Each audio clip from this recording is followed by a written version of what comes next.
চাওঁতে চাওঁতে আমাৰ অক্ষয় পুতলাৰ জন্মদিন পালেহি। জন্মদিনলৈ আৰু বেছি দিন নাই। জন্মদিনৰ কাৰণে আজি কেইটামান বজাৰ কৰিবলৈ আহিছোঁ স্মাৰ্ট বজাৰলৈ।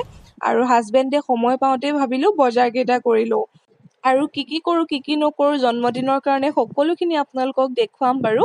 আৰু এতিয়া বজাৰকেইটা কৰি লওঁ। আচলতে সময়বোৰ ইমান সোনকালে গৈছে। সেইদিনা অক্ষয় বেটাৰ জন্ম হৈছিল আৰু আজি তাৰ এবছৰেই হ'বৰ হ'ল।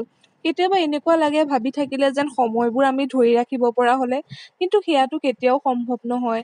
আমি আজিৰ দিনটো যেনেদৰে পালন কৰিছোঁ এই দিনটো আকৌ কাইলৈ আমি কেতিয়াও ঘূৰাই নাপাওঁ।